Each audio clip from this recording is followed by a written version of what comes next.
नियम है, आज भी नीति नियम। जिसके घर में संपदा की कमी होती है, जिसके घर में कर्जा बढ़ जाता है, लक्ष्मी नहीं आती, बहुत टेंशन की जिंदगी जीता है मनुष्य, व्यापार चल नहीं रहा, बहुत तकलीफ का जीवन चल रहा होता है, तो आज भी नियम है महाराज, आज भी नियम।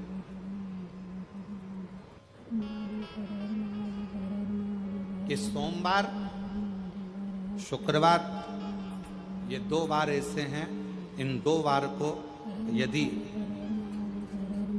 कटोरी में थोड़ा सा शहद रखकर, मधु रखकर यदि लक्ष्मी जी का स्मरण किया जाए और माता लक्ष्मी जी का स्मरण कर कर एक लाल पुष्प उस कटोरी के सम्मुख में माता लक्ष्मी का नाम लेकर रखा जाए और बाद में वही शहद, वही मधु और वही पुष्प सोमवार का दिन और शुक्रवार के दिन लक्ष्मी का पूजन कर कर, स्मरण कर कर, दूसरे दिन शुक्रवार के दिन पूजन करें, शनिवार के दिन उस मधु का, उस पुष्प का विसर्जन करें, सोमवार के दिन पूजन करें लक्ष्मी जी का स्मरण कर कर, और मंगलवार के दिन अगर विसर्जन करें, 5 या 7 सोमवार या शुक्रवार को यदि आप मधु का भोग लक्ष्मी जी को लगाना प्रारंभ कर दें, शिव का नाम स्मरण कर कर, तो उसके घर में कभी संपदा की कमी नहीं होती, लक्ष्मी उस संपदा को बढ़ाती।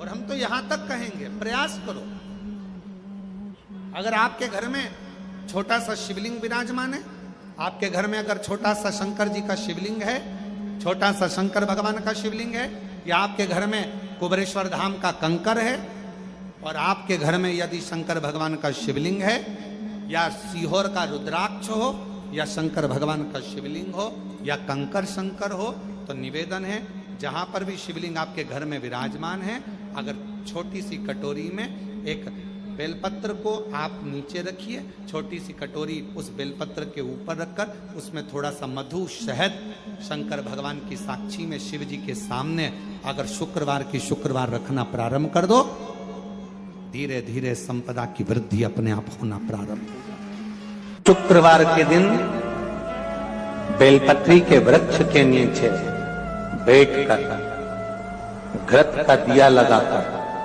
शरीर में जो रोग है उसका स्मरण कर कर, शंकर जी से विनय कर कर, हे भोलेनाथ, आपने शुक्र देवता को संजीवनी मंत्र दिया है, तो क्या आप मेरे को वो मंत्र प्रदान नहीं करोगे?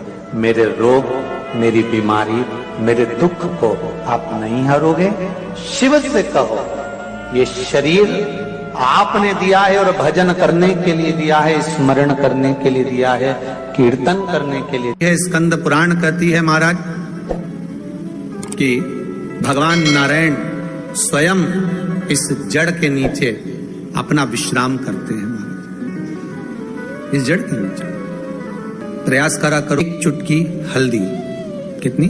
मात्र एक चुटकी हल्दी, आंवले के वृक्ष के नीचे भगवान हरि हर महादेव के नाम से रखकर उस पर पूर्व मुख कर कर, पूर्व की ओर मुख कर कर जल समर्पित करना प्रारंभ कर दीजिए। आप अगर प्रयास करेंगे, शुक्रवार की शुक्रवार करें, या नवमी की नवमी करें, अष्टमी की अष्टमी करें, प्रदोष की प्रदोष कर लें। मन जब दो होने लगे तब एक श्वेत पुष्प लेकर उस सफेद पुष्प में थोड़ा सा हल्दी और कुंकू का लेपन कर कर किसी भी शंकर के मंदिर में, शंकर के शिवलिंग पर यदि ब्रह्मेश्वर महादेव का नाम लेकर उस फूल को, पुष्प को समर्पित किया जाता है, फूल को चढ़ाते समय, फूल जब समर्पित किया जाता है तो फूल का जो मुख है, जैसे ये डंडी है फूल की, और फूल का जो मुख है, जहां आप बैठे, इधर बैठे हैं तो इधर, उधर बैठे हैं तो उधर, इधर बैठे हैं तो इधर, फूल का मुख अपनी ओर होना चाहिए। उस भगवान शंकर के शिवलिंग पर ब्रह्मेश्वर महादेव का नाम लेकर यदि वो श्वेत पुष्प हल्दी और कुंकू लगाकर समर्पित करा जाता है तो व्यक्ति का मन बार बार डामाडोल नहीं होता और वो एकाग्र चित्त होकर अपनी मंजिल तक पहुंच जाता है। वो ब्रह्मेश्वर महादेव। एक पात्र में जल और दूध ले लीजिए, शुक्रवार का दिन। तो कहोगे गुरुजी ये कथा कहां से निकाल के लाए हो? तो विष्णु पुराण में से आप उसको स्मरण कर सकते हो। काय में से? विष्णु पुराण में से। एक पात्र में देसी गाय का दूध, जल उसमें रखकर, और आपके अगर लड्डू गोपाल हो, यदि आपके घर में ठाकुर जी हो, लड्डू गोपाल हो, विष्णु जी का कोई स्वरूप हो, श्री हरि का कोई स्वरूप हो, तो उस पर शुक्रवार के दिन आप संध्या के समय पर दुर्वा डालकर उस दुर्वा से अगर लक्ष्मी जी के नामों का 108 बार उच्चारण कर कर, घी का दिया लगाकर, कैसर के चावल साथ में रखकर केवल उस जल का और दूध का मात्र छींटा देते हो तो उसके घर में कभी लक्ष्मी की कमी नहीं आ सकती, संपदा बढ़ती चली जाती है। 108 बार लक्ष्मी के नाम का मात्र उच्चारण कर लेने पर, भगवान विष्णु के चरणारविंद पर, भगवान विष्णु के चरणों पर केवल उस दुर्वा का, जल का, दूध का सिंचन कर देने से भी लक्ष्मी की वृद्धि होती, लक्ष्मी देती है, दुर्वा बढ़ती है। और दुर्वा का एक बहुत सुंदर गुण है महाराज, बहुत सुंदर गुण है दुर्वा का। जहां पर उसके भीतर गांठ आती है ना, वहां से 2 रास्ते बना देती है। बोलो बनाती कि नहीं बनाती? कभी दुर्वा देखी होगी आपने। जहां गांठ आई वहां 2 रास्ते बनाएगी, फिर गांठ आई फिर 2 रास्ते बनाएगी, फिर गांठ आई फिर 2 रास्ते बनाएगी। दुर्वा का क्रम ऐसा है कि हम भगवान को दुर्वा क्यों देते हैं, उसका कारण यह है कि मान लो हे परमात्मा, हे शंभु, हे गणेश, हे प्रभु नारायण, अगर मान लो मेरा एक रास्ता चलते चलते गांठ पड़ जाए, एक रास्ता मेरा बंद हो जाए, तो वहां से मेरे दूसरे रास्ते खोल देना। इसलिए दुर्वा भगवान को समर्पित करी जाती है। दुर्वा को समर्पित करने का क्रम ही यही है कि मेरे मार्ग खुल जाए, मेरी राह खुल जाए, मेरा मार्ग चारों तरफ खुलता चले। दुर्वा नीचे की ओर चलते चलते मार्ग खोलती चली जाती है।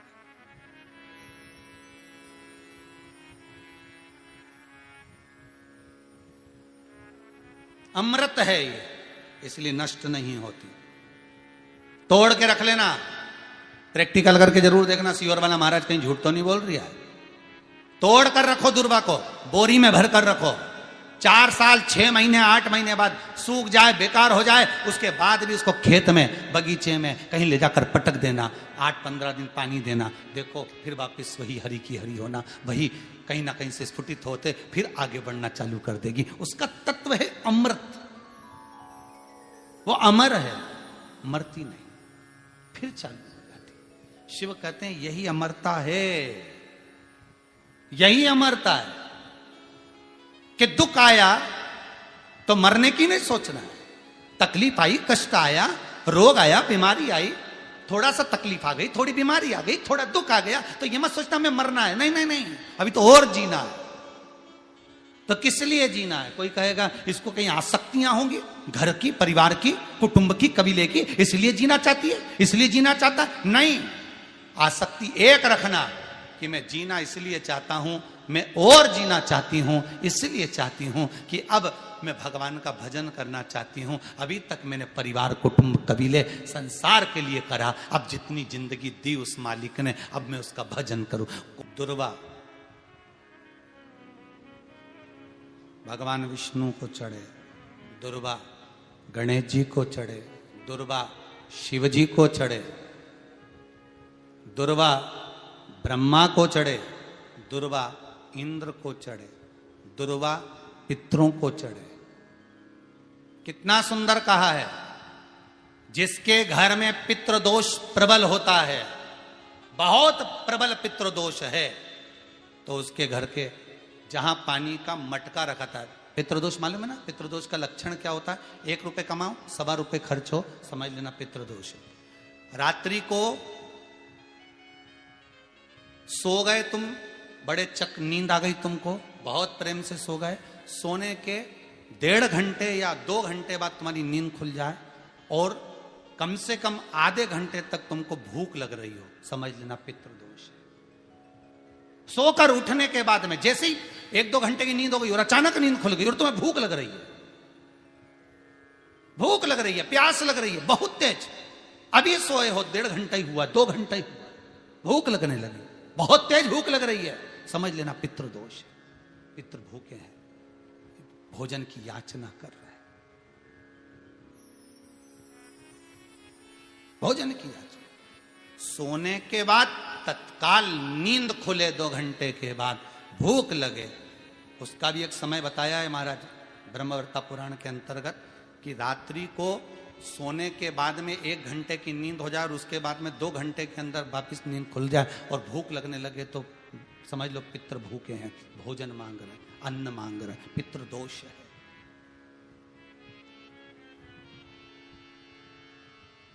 पितृदोष का कुछ कुछ वर्णन किया गया है।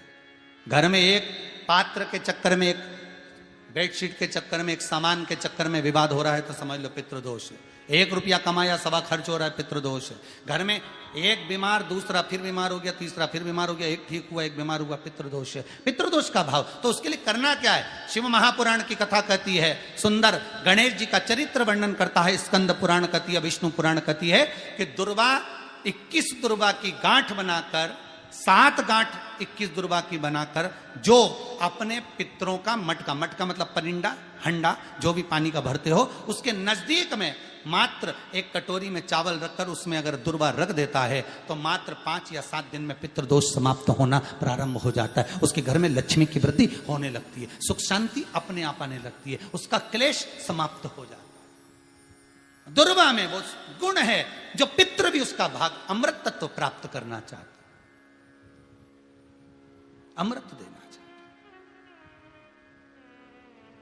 और सरल भाषा में समझिए, जिसकी फैक्ट्री नहीं चल रही हो, फैक्ट्री में बार बार कुछ तकलीफ आ रही हो, गाड़ियां नहीं चल रही हो, 4 व्हीलर गाड़ियां ले रखी हैं, कभी ट्रक गड़बड़ हो रहा है, कभी ट्रक में ये हो रहा है, कभी गाड़ी में ये हो रहा है, कभी बस में ये हो रहा है, बस एक काम करना है, दुर्वा का थोड़ा सा भाग लेकर पानी के लोटे में उसको डालकर 5 अक्षत के दाने उसको पटक कर उस गाड़ी के अंदर उस कलश को रख दो, बस आधे घंटे के लिए, और उस पानी को चक्के के चारों तरफ डालते डालते जाइए दुर्वा के साथ में, तकलीफ नहीं देगा। फैक्ट्री का भी यही प्रमाण है। दुर्वा में वो अमृत तत्व छुपा है जिसका सुख आनंद दे जाता है, आनंद। शिव पुराण कह रही है महाराज, दुर्वा का एक नाम और है, उसका नाम है अमृत जन्मा। क्या नाम है? अमृत जन्मा। दुर्वा का एक नाम और है। मारवाड़ी लोग इसको ध्रुवी बोलते हैं, ध्रुव बोलते हैं। दुर्वा का वो सुख, शंकर भगवान गौ माता दूध की धार लगाती है, इसलिए दुर्वा का दूध से बड़ा मिलन है, बड़ा आनंद है, बड़ा बड़ा सुख है। कोई भी ग्रह अनुकूल नहीं है, सब बेकार चल रहे हो, सब प्रतिकूल चल रहे हो, दूध के पात्र में दुर्वा डाल लो, पीपल के वृक्ष के नीचे चढ़ा कर आओ, राहु केतु शुक्र शनि जो भी गड़बड़ है सब सुधरना चालू हो जाता है। दुर्वा का वो सुख। जिस नदी में स्नान करो, तीर्थ में जाकर उस नदी के पास में कोई बगीचा लगा हो, वहां की दुर्वा को तोड़कर स्नान करते समय नदी में मात्र विसर्जन कर देने पर पितरों को पिंड पहुंच जाता है। मात्र उस दुर्वा का विसर्जन कर देने पर पितरों को पिंड का भाग मिल जाता है। अभी ना तो तुम्हारे पास में आटा है, ना तुम्हारे पास में चावल है, ना तुम्हारे पास में पिंड है, ना कोई तुम्हें संकल्प छुड़ा रहा है, ना कोई तुम्हारे पास में वस्तु है, उसके बाद भी पितरों को भाग मिल रहा। काय से? केवल एक दुर्वा के तत्व से। स्नान करने से पहले पवित्र नदी में, गंगा यमुना नर्मदा सरयू आदि किसी पवित्र नदी में आप स्नान कर रहे हो, वहां के बगीचे में घूमकर आप जाते तो हो, पैदल ही नहाने जाते हो, तो घाट के आसपास में कोई बगीचा, वहां की दुर्वा तोड़ ली, एक दुर्वा नहाने से पहले अपने पूर्वजों पितरों के नाम से नदी में छोड़ दी। फूल तो छोड़ते ही हो, दिया भी छोड़ते हो, बस एक ही चीज नहीं छोड़ते, वो दुर्वा, और वो ही काम की, वही काम की। तुम कुछ छोड़ो ना छोड़ो, एक दुर्वा का भाग छोड़ दिया, वो पितरों के लिए सुख प्रदान करने वाला। शिव पुराण कह रही है महाराज, देवताओं को अमृत कितनी बार मिला? एक बार। दुर्वा को अमृत कितनी बार मिला?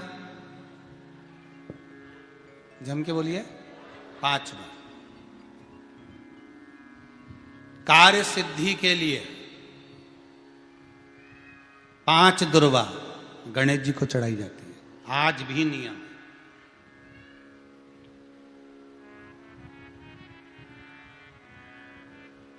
कभी आपको मौका मिला हो और आपने रावण संहिता पढ़ी हो, कौन सी संहिता? रावण संहिता। क्योंकि रावण शिव का उपासक था, भजन करने वाला था। शिव तांडव स्तोत्र आज भी लोग रावण का एक आनंद में पढ़ते। तो शिव का उपासक है रावण, शंकर का उपासक। विद्वान भी था, ज्ञानवान भी था। वो तो देवता के हाथ से मरना था उसको, इसलिए उसने मांगा ही यही था। जो मांगा वो मिला। तो रावण संहिता अगर किसी ने पढ़ी हो तो उसको मालूम होगा, रावण संहिता में 4 तरह के तिलक का महत्व बताया। कितने तिलक? 4। उन 4 तिलक में सर्वश्रेष्ठ तिलक रावण बताता है। एक तिलक सर्वश्रेष्ठ है, वो है दुर्वा। जो दुर्वा होती है, उस दुर्वा को जलाकर उसकी भस्म तैयार कर कर उसमें गाय का, श्वेत गाय, कौन सी गाय? सफेद। उस गाय के शरीर पर कोई दाग ना, उसके शरीर पर पूर्ण तरह से श्वेत हो, ना लाल उसमें कोई धब्बा हो, ना काला धब्बा हो, ना कोई कलर हो, बस केवल श्वेत।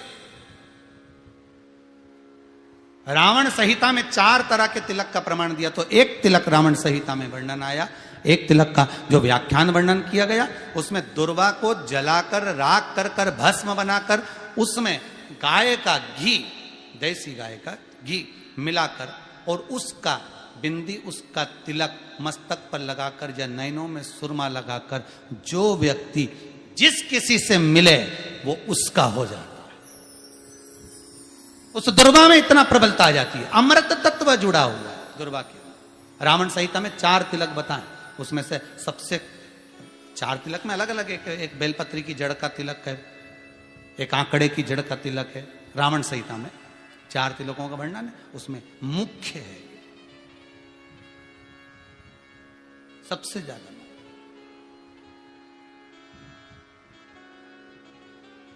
हम तो कहेंगे, अगर मान लो, वैसे तो नौकरी करने जाओ, सर्विस करने जाओ तो आंख में काजल लगा कर जा नहीं सकते, नहीं तो लोग ही कह देंगे कहाँ से आया है। मालूम पड़े तुम नौकरी के लिए इंटरव्यू देने जाओ और आंखों में काजल लगा के चले जाओ, तो फिर भी एक प्रयास करना, फिर भी एक प्रयास करना, उस दुर्वा का जो काजल बनाओ, मूछे हो, दाढ़ी हो, कहीं कहीं पर भी उसकी एक बिंदी लगाकर चले जाओ, वह असर करेगी और आपको वो जॉब मिल ही जाएगा, ये पक्का है। उसमें आकर्षण होता है। दुर्वा आकर्षण का केंद्र करती है। आपको कभी आपके नयनों में दर्द हो रहा हो, जलन हो रही हो, तो आप दुर्वा, हरी भरी जहां दुर्वा हो वहां थोड़ी देर चलने का प्रयास करिएगा, आपके नेत्रों का विकार समाप्त हो जाएगा। दुर्वा में वो एक सुख है, वो अमृत छुपा हुआ, और एक बार का अमृत नहीं, 5 बार का अमृत दुर्वा के अंतर्गत।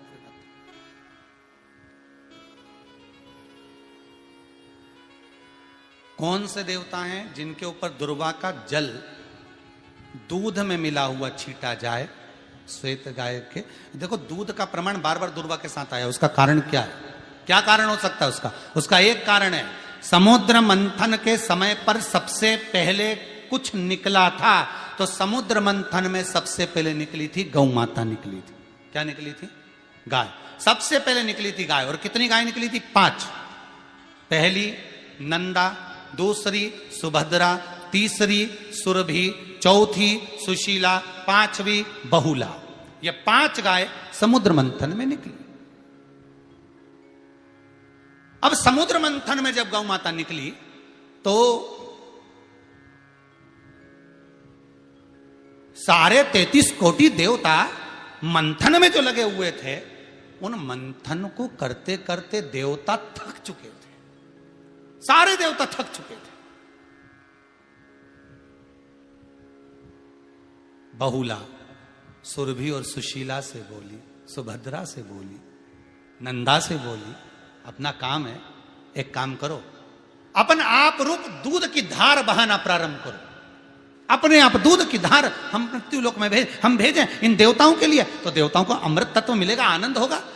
और गौ माता ने ऊपर खड़े होकर जो दूध बहाना प्रारंभ करा, वो देवताओं के मुख में आधा तो गया और आधा दूध समुद्र पर जब गिरा, और जो मंथन चल रहा था उस मंथन के चलते, कभी दूध का दही का मंथन करना तो क्या निकल कर आएगा, मक्खन आ जाएगा। वो मक्खन तैरता हुआ समुद्र की लहर से दुर्वा पर जा पड़ा। इसलिए आज भी दुर्वा के साथ में गौ माता के दूध का बड़ा प्रमाण है, वो भी देसी गाय,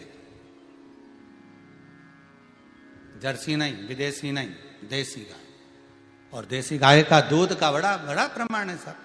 हम कई बार कथाओं में कहते हैं, जैसा खाया अन्न, बोलते जाओ, वैसा हो गया मन, जैसा पिया पानी वैसी हो गई वाणी, और जैसा पिया दूध वैसी बन गई बुद्ध।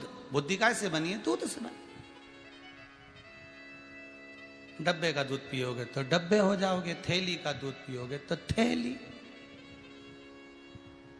बोतल का दूध पियोगे तो बोतल। दूध का बड़ा असर।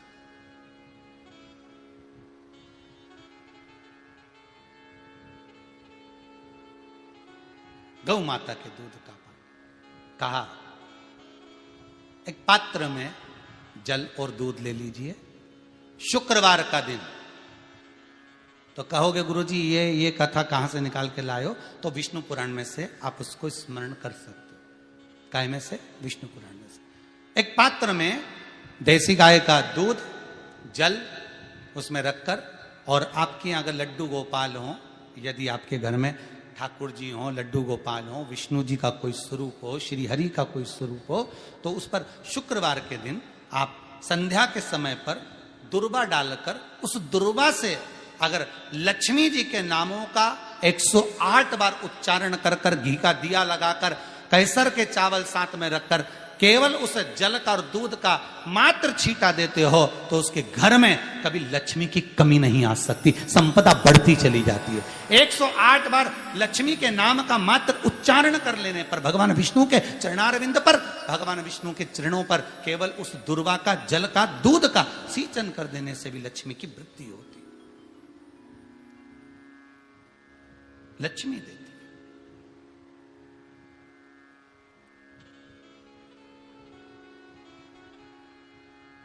दुर्वा बढ़ती है, और दुर्वा का एक बहुत सुंदर गुण है महाराज, बहुत सुंदर गुण है दुर्वा का। जहां पर उसके भीतर गांठ आती है ना, वहां से 2 रास्ते बना देती है। बोलो बनाती कि नहीं बनाती? कभी दुर्वा देखी होगी आपने। जहां गांठ आई वहां 2 रास्ते बनाएगी, फिर गांठ आई फिर 2 रास्ते बनाएगी, फिर गांठ आई फिर 2 रास्ते बनाएगी। दुर्वा का क्रम ऐसा है कि हम भगवान को दुर्वा क्यों देते हैं, उसका कारण यह है कि मान लो, हे परमात्मा, हे शंभु, हे गणेश, हे प्रभु नारायण, अगर मान लो मेरा एक रास्ता चलते चलते गांठ पड़ जाए, एक रास्ता मेरा बंद हो जाए, तो वहां से मेरे दूसरे रास्ते खोल देना। इसलिए दुर्वा भगवान को समर्पित करी जाती है। दुर्वा को समर्पित करने का क्रम ही यही है कि मेरे मार्ग खुल जाए, मेरी राह खुल जाए, मेरा मार्ग चारों तरफ खुलता चले। दुर्वा नीचे की ओर चलते चलते मार्ग खोलती चली जाती है।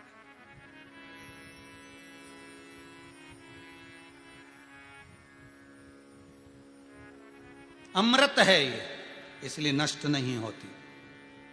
तोड़ के रख लेना, प्रैक्टिकल करके जरूर देखना, सीवर वाला महाराज कहीं झूठ तो नहीं बोल रही है। तोड़ कर रखो दुर्वा को, बोरी में भर कर रखो।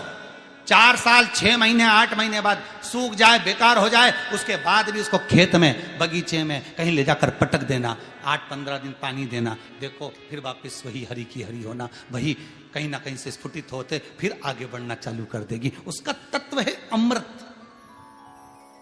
वो अमर है, मरती नहीं, फिर चालू हो जाती। शिव कहते हैं यही अमरता है, यही अमरता है कि दुख आया तो मरने की नहीं सोचना है। तकलीफ आई, कष्ट आया, रोग आया, बीमारी आई, थोड़ा सा तकलीफ आ गई, थोड़ी बीमारी आ गई, थोड़ा दुख आ गया, तो ये मत सोचना मैं मरना है। नहीं नहीं नहीं, अभी तो और जीना है। आया दरवाजे तक रोग, आया दरवाजे तक बीमारी, आया दुख दरवाजे तक, दुख क्यों ना आएगा? हमारे पूर्व का कर्म है तो दुख तो मिलना ही है। कोई महाराज जी तुमसे कह दे कि तुम्हें दुख ही नहीं आएगा, मैं बैठा हूं, तो महाराज जी से कहते ना तुम्हारे चरण कहां हमें बता दो, क्योंकि दुख तो आएगा। जैसी करनी वैसी है करनी। जो पूर्व में कर कर आए हो, भले आज तुम किसी को दुख नहीं दे रहे, भले आज तुम किसी को तकलीफ नहीं दे रहे, पर पूर्व का कर कर आए हो वो तो भोगना पड़ेगा। दो कारणों से मनुष्य का शरीर मिलता है, एक कर्म का भोग भोगने के लिए, दूसरा भगवान का भजन करने के लिए। भजन भी करो और दुख भी भोगो। जो मिला है किस्मत में, बड़े प्रेम से मिला, ना जाने क्यों मिला इतना दुख, उसका कारण होगा। वो कारण को ढूंढना बाद में, अपने को ढूंढने की जरूरत भी क्या? अपन तो भजन करो, भजन करोगे तो दुख कटेगा।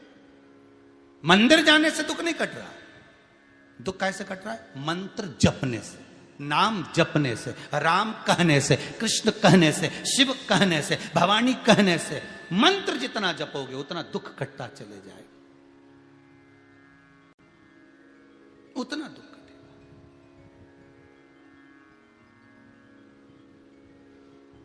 भोला सब दुख काटो म्हारा, ओ भोला सब दुख काटो हमारा।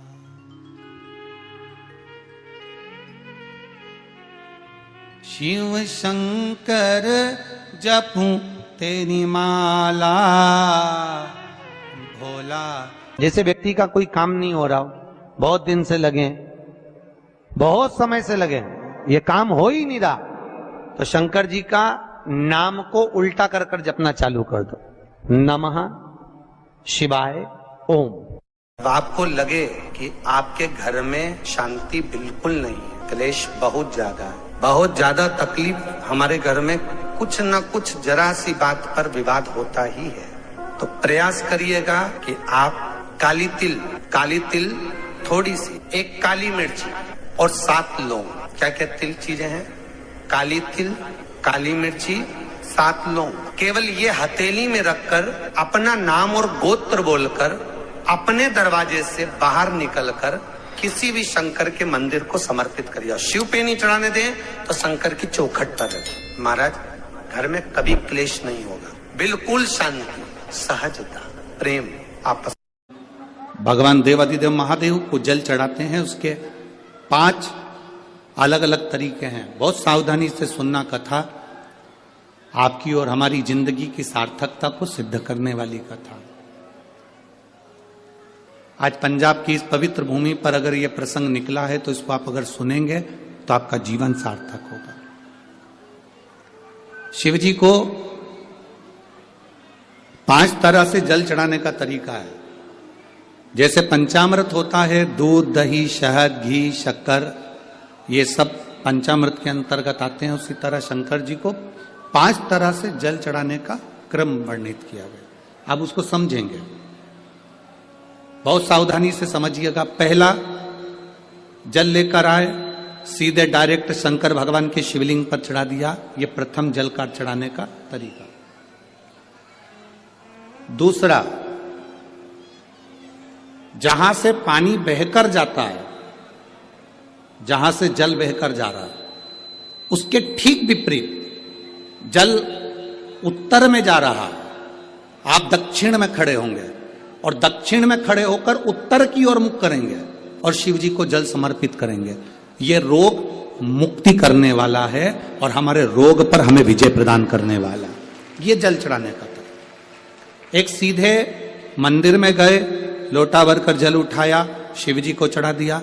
दूसरा जल, जहां से पानी बहता है, शिव जी का चढ़ा हुआ जल जहां से बहकर जाता है, उसके ठीक विपरीत में शिव जी का जल इधर जा रहा है तो तुम यहां खड़े हो, तुम यहां बैठो, यहां मत बैठना, यहां मत बैठना, इधर बैठो। अगर रोग का निवारण है तो यहां बैठकर। तीसरा, अशोक सुंदरी से जल चढ़ाते चढ़ाते शिवलिंग तक लेकर जाना और शंकर भगवान के शिवलिंग पर पूर्ण जल समर्पित करना। यह तीसरा तरीका, यह कार्य की सिद्धता के लिए। हम जब किसी से आस न लगाकर परमात्मा से विनती करते हैं तो वो विनती करने का तरीका। तीसरा। चौथा, शिवजी पे चढ़ा हुआ जल 5 जगह पर समर्पित करना। गणेश जी, कार्तिकेय, अशोक सुंदरी, शिवलिंग और जलाधारी, ये चौथा क्रम है। जब जिस नारी का, जैसे मेरा नाम मोनिका है, मेरे पति का नाम संजय सिंह है, मैं दिल्ली स्वरूप नगर के निवासी हूं, मेरा फोन नंबर ये है। कहीं बैठी हैं? मैं बाबू को लाए हैं क्या? नहीं लाए? ठीक है, मैं प्रणाम करने के लिए लाई हूं।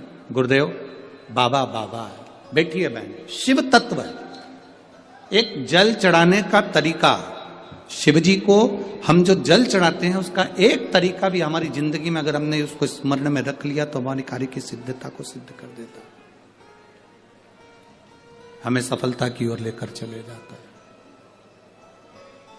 सीधे जल चढ़ाना, दक्षिण में बैठकर उत्तर की ओर मुख कर कर जल चढ़ाना, अशोक सुंदरी से लेकर शिवलिंग तक जल चढ़ाना, 5 स्थान पर गणेश, कार्तिकेय, अशोक सुंदरी, जलाधारी, शिवलिंग पर जल चढ़ाना 5 स्थान पर, ये चौथे नंबर का।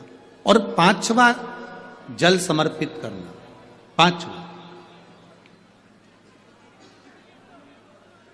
5वें नंबर का जल।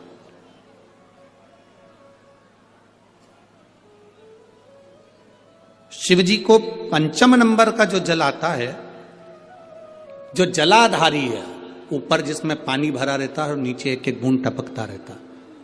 जलाधारी में जल समर्पित कर कर उसी जल को बचाकर अशोक सुंदरी वाली जगह पर थोड़ा सा चढ़ाकर उसी में से जल शिवलिंग पर जब हम समर्पित करते हैं तो हम जिस कार्य के लिए जा रहे हैं वो कार्य सफल